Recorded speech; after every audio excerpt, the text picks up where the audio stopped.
Bonjour. Tige de blocage du vilebrequin. T'as la ref. Arrache volant magnétique. T'as la ref aussi si t'en as besoin.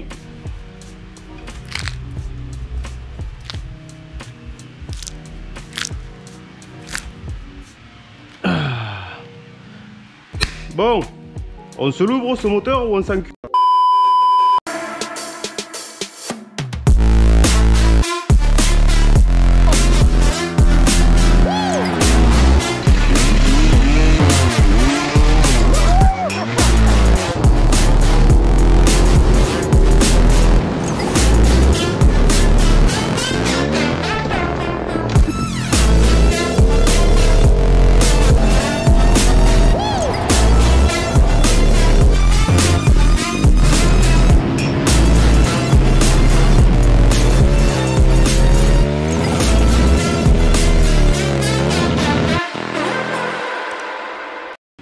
Donc j'ai commencé à préparer le terrain, là il faut un peu d'organisation. J'ai préparé deux bacs qui vont servir à bien séparer tout ce qui est cylindre, culasse avant et arrière. Comme ça, surtout on n'intervertit pas chaîne de distri, les paliers, tout ça. Il faut bien conserver chaque cylindre avec ses éléments qui lui sont propres. Deux trucs comme ça là. Du coup j'ai 2 x 4 compartiments, donc ça sera un par cylindre. Donc pour les 4 soupapes, qu'il faudra donc pareil et pas mélanger, donc je me ferai des notes dessus pour garder les pastilles et les soupapes qui vont à leur emplacement. Dans un premier temps je vais caler la distrie pour vérifier cette histoire là de doute que j'ai sur le calage du cylindre arrière. Donc pour ce faire, ici avec un cliquet, il faut tourner le moteur dans le sens inverse des aiguilles d'une montre jusqu'à arriver à voir l'encoche ici dans laquelle rentre la vis de blocage. Donc là j'y suis et effectivement il y a un petit décalage, mais ça me paraît être assez peu quand même pour faire une dent complète.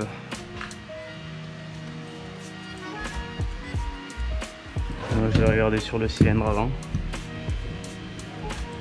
Là j'ai les deux poinçons face à face et alignés au plan de joint.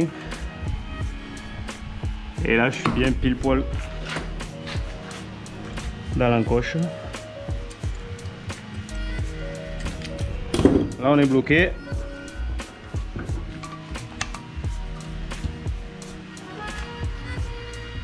Et ce côté on est parfaitement aligné. Donc je sais pas ce qui se passe sur le cylindre arrière, c'est bizarre.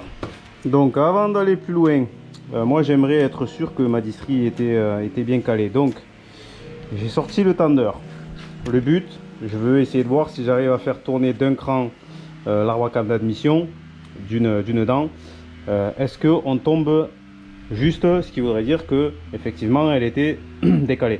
Donc maintenant je vais t'expliquer un truc. Est-ce que tu sais ce que c'est un fils de p d'ingénieur? Alors je vais t'expliquer.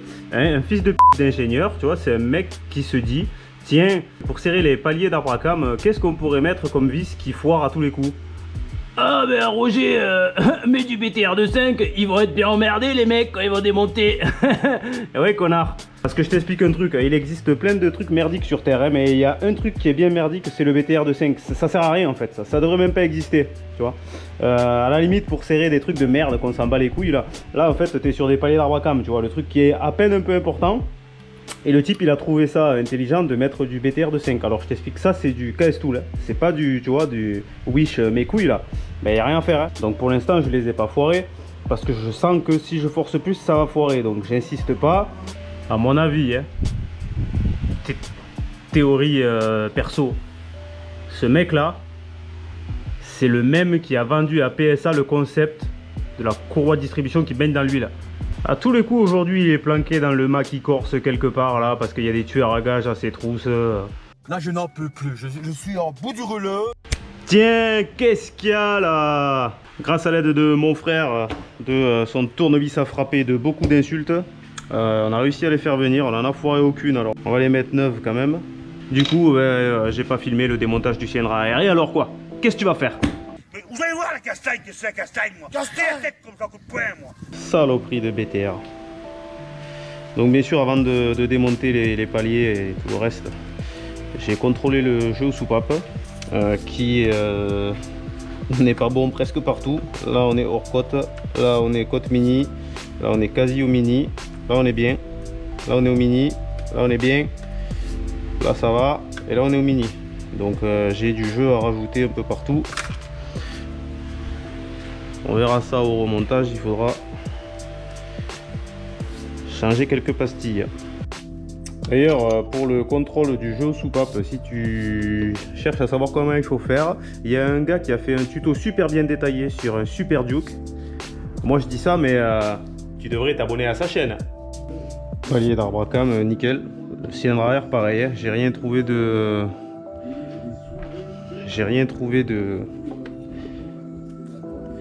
d'anormal, hein. Les paliers ils sont nickel. Bien sûr, hein, les pastilles, tu vois, je les ai sorties.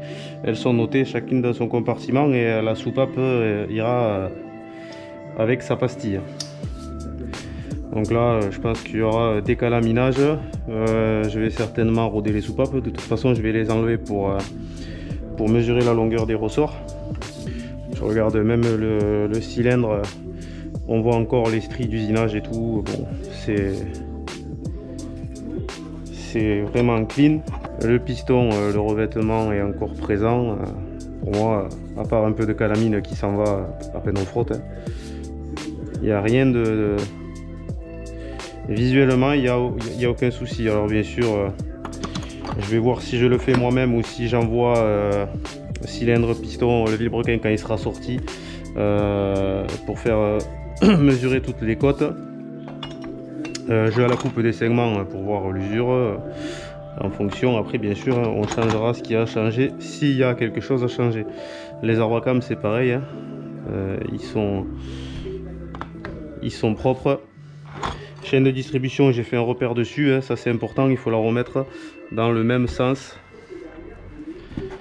que ce qu'elle était.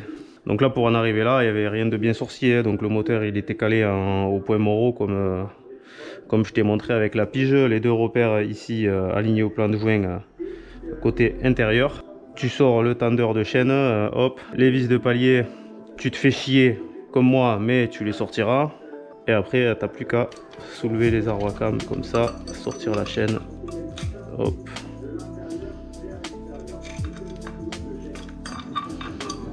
Hop.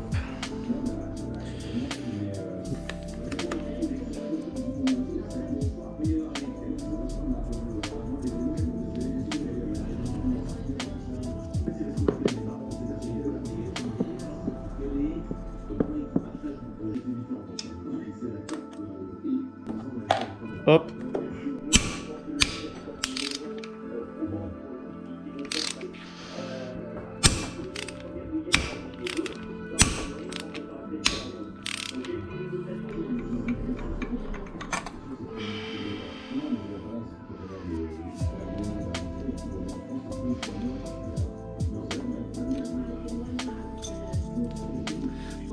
Ouais, le gros écrou de 47 aussi, là il est venu hein, avec la grosse clé à molette. Par contre, filetage inversé, hein. Là faut pas se planter. Je l'avais lu hein, sur la revue que c'était un filetage inversé. Et qu'est-ce que j'ai fait à ton avis? Ben, moi j'ai serré au lieu de desserrer.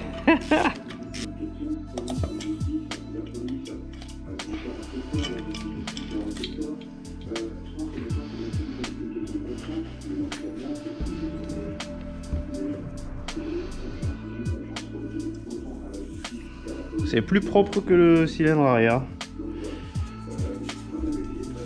Voilà, ça on s'en occupera plus tard. Raymond, qu'est-ce que t'as fait du joint de culasse de la 405 du père Fradé qui était pété? Eh ben, je l'ai remplacé par un joint de culasse qui est pas pété! Ah, ça va bloquer là. Ah, il peut pas monter là. Ah, il faut sortir ça. Bon, ben tu le sauras, si tu veux sortir le cylindre sans enlever le radiateur d'huile, ça passe pas.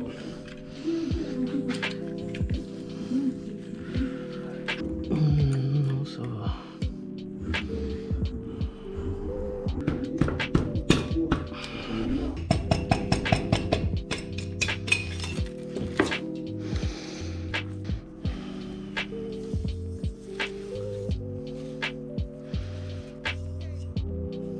C'est beau.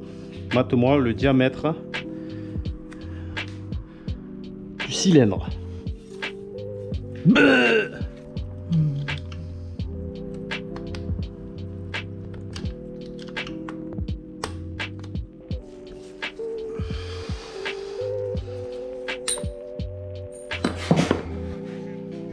Il est parti loin celui-là. De toute façon, je les baise pour les sortir, mais même si je les avais sortis plus proprement, dans tous les cas, j'aurais pas pris le risque de remettre l'ancien clip.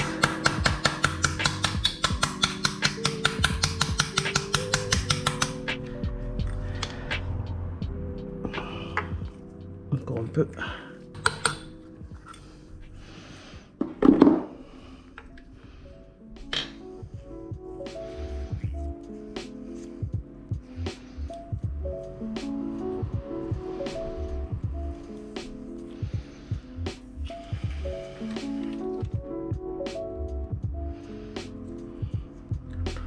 Ouais, à mesurer, hein, mais pour moi c'est pas usé ça. Hein. 50 000 bornes, hein, la moto. 50 000 bornes, dont au moins 3-4 000 exclusivement de piste. Maintenant il faut sortir l'allumage. Donc l'outil vendu par KTM, il se présente comme ça. Donc il vient se visser ici en extérieur.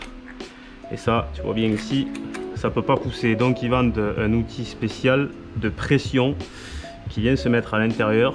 Donc moi, technique de radin, je vais prendre une petite douille de 11 qui rentre pile. En fait, il faut qu'elle vienne pousser sur la queue de vélo derrière.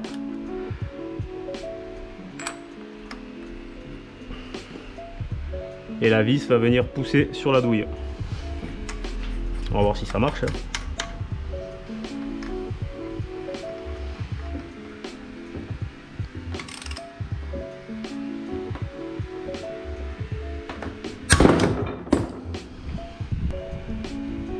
Quand ça sort, ça sort.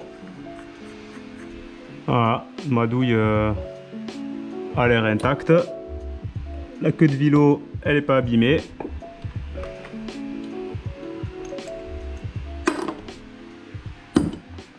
Marche très bien. Donc le pignon d'entraînement de la chaîne. S'il veut bien venir avec moi. Tac. Là, pareil, il y a une rondelle devant.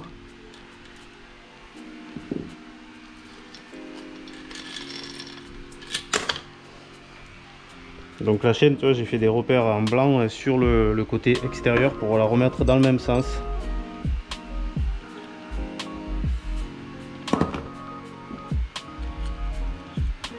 Enroulement, une rondelle devant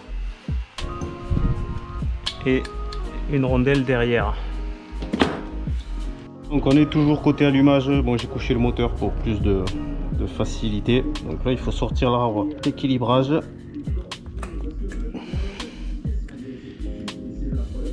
Donc pareil, une rondelle devant,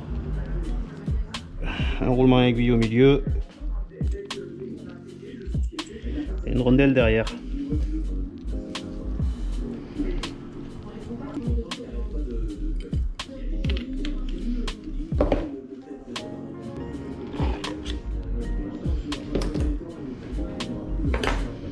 Bon, du coup j'avais mis un filtre neuf hein, puisque j'avais l'intention de... Je vais juste faire une vidange de base.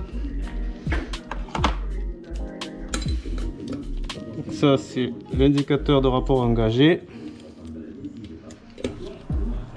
Si je dis pas de conneries, hein, c'est possible. Non, je crois que c'est ça. Oui, c'est ça. C'est ça. Je te dis que c'est ça. Oh. On n'aura plus de place hein, bientôt ici là. Oh.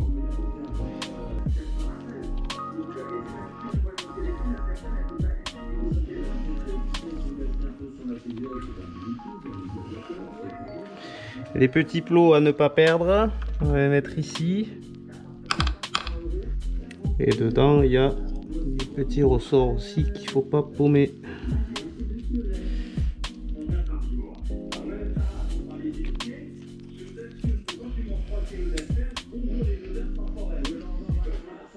Donc pompe à huile.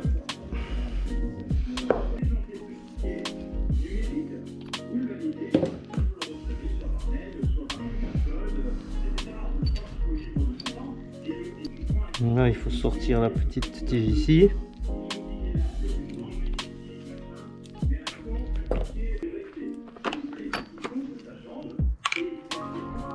Alors par contre ici on va rire parce que ça c'est rentré en force, il faut un arrache pour le sortir. Évidemment je l'ai pas. Donc je vais essayer avec ça là de les meuler pour qu'il passe en dessous, voir si j'arrive à le tirer, mais à mon avis ça va casser.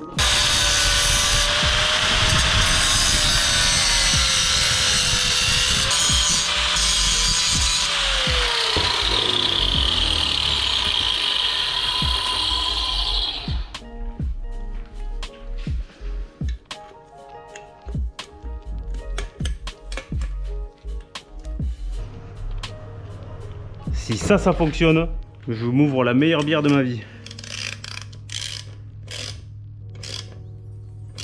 Je suis vraiment pas sûr. Hein.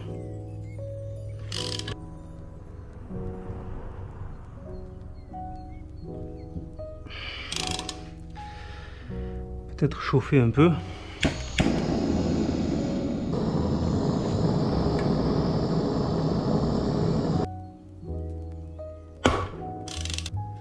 Oh, le bâtard il est venu. Est-ce que tu la vois, la bière fraîche arrivée là? Est-ce que tu la vois? Le truc il est tout de travers, mais on s'en bat les couilles, ça monte, c'est l'essentiel.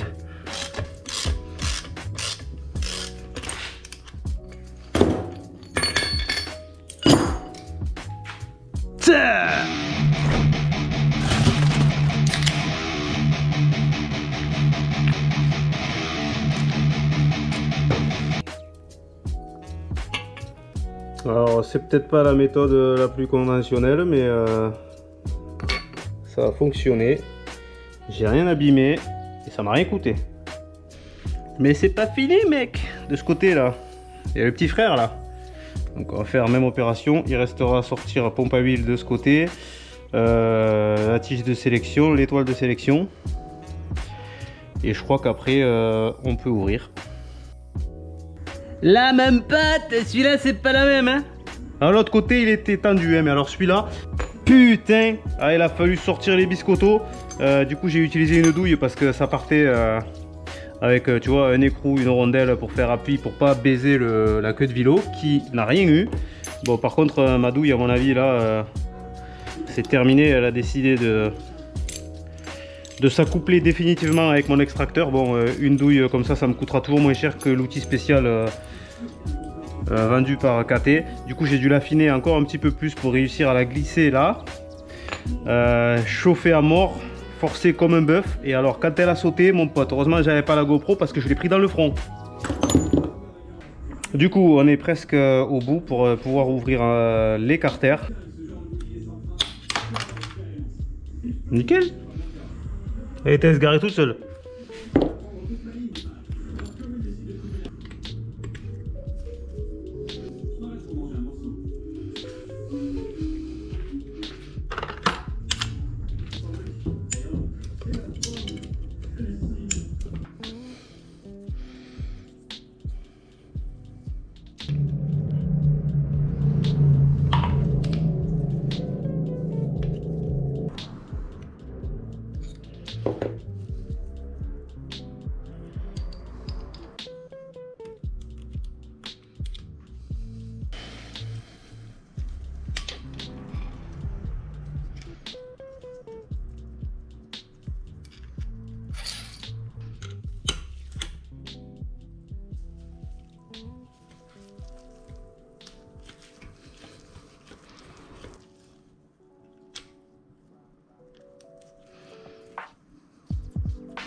Tu vas voir mon chéri, je vais tout faire une schématisation du moteur, ça va être de toute beauté.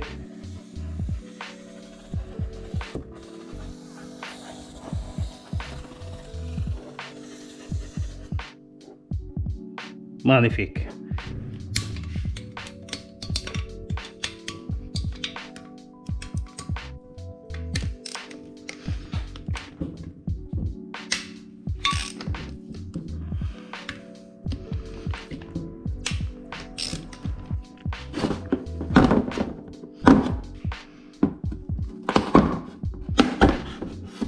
Es-tu prêt à assister à l'ouverture du moteur de la RC8?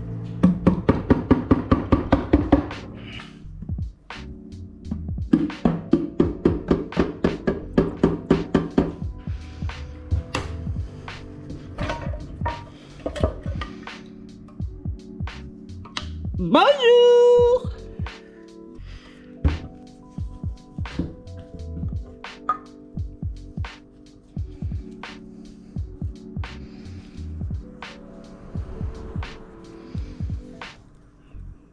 Bon, déjà visuellement c'est propre. Bon, bien sûr ça va partir en contrôle, donc ça c'est à voir. Soit je suis en train de voir si je trouve quelqu'un pour me prendre toutes les côtes vilebrequin, cylindre, piston, etc.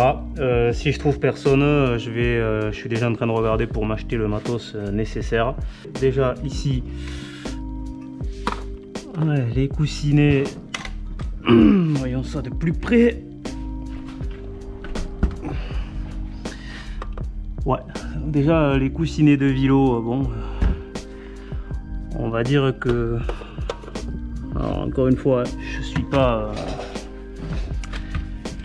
suis pas expert dans le domaine, mais bon, on voit quand même que le revêtement,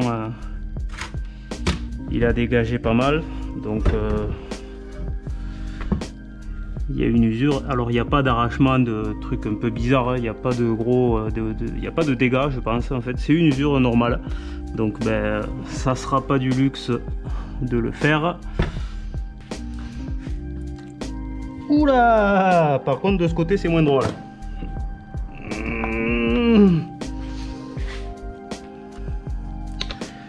Ça par contre, même si je suis pas un expert, ça je sais que c'est pas normal. Ah, les coussinets déjà ils sont flingués. Bon, on n'aura pas ouvert pour rien.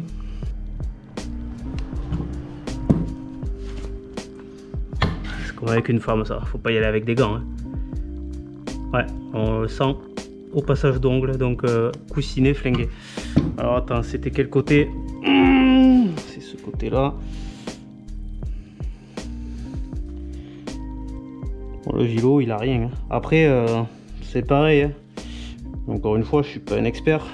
En théorie le coussinet il est conçu pour s'user avant d'attaquer la matière du vilebrequin, je suppose, hein. Parce que ça c'est pas pour dire mais ça vaut un salaire, hein. Donc tu vois la troisième pompe à huile elle est ici, donc ouverture du moteur obligatoire pour la remplacer, donc c'est pour ça que je la remplace dans tous les cas.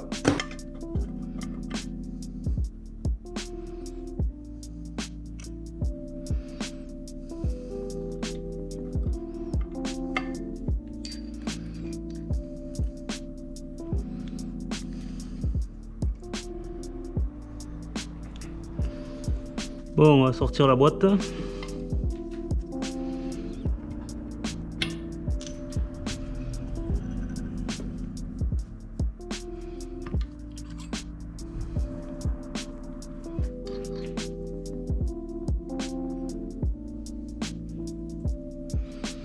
il faut faire gaffe parce qu'il y a des petites bagues sur les tiges des fourchettes. Il faut pas les paumer.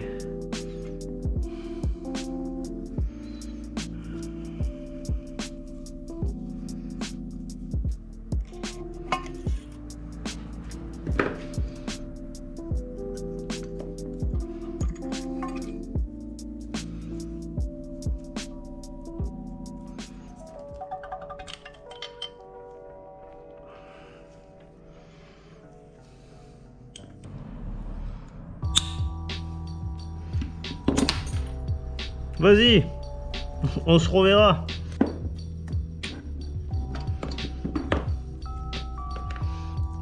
Rondelle, clip. Et là, ça dégage.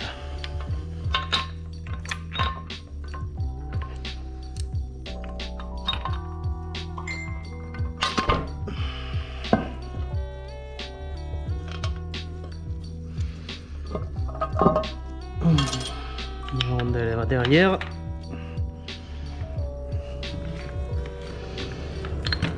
Ah, c'est un peu plus gros qu'une boîte de 125 YZ. Hein. Tac, la rondelle ici. Tac. Ok. Le clip qui s'était envolé, il est parti où? Bonjour. Là. Allez, pour sortir les biellasses, une paire de cales en bois là, pour pas abîmer. Serré tranquillou. Là, ça s'était fait avec de la douille de 10. Par contre, pareil, moi je suppose en tout cas qu'il ne faut pas inverser bielle du cylindre avant avec bielle du cylindre arrière. Ce qui est sûr, c'est qu'il faut la garder avec son palier. Moi, dans tous les cas, je vais la remettre là où elle était, hein. Au moins, il n'y a pas d'embrouille.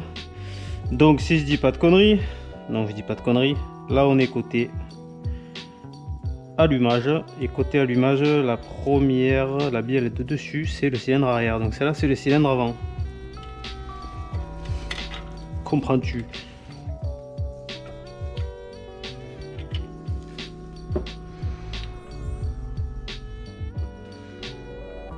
Voilà, par contre tu vois il y a un détrompeur, tu peux pas le monter à l'envers le palier. Donc il suffit juste de garder le palier avec sa bielle. Et on voit que celui-là aussi est un peu marqué. Et tu peux pas te tromper après, voilà. Donc t'as compris.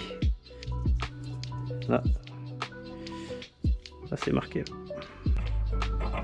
Et là aussi.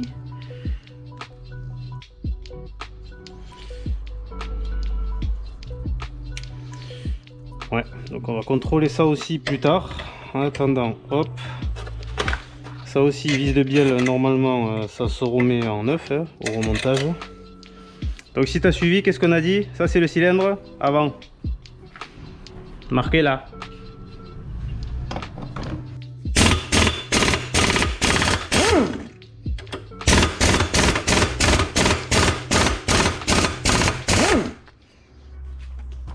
Ouais, elle voulait pas venir recliquer la pute. Alors, voyons cela. Ben, même sanction, hein.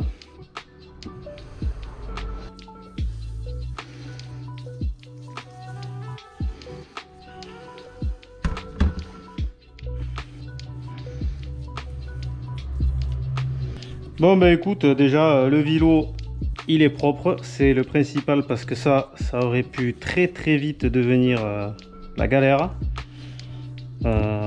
Donc le bilan, ben, les coussinets de vilo sont morts, les coussinets de bielle commençaient à l'être, donc on n'a pas fait tout ça pour rien. On va s'arrêter là pour aujourd'hui.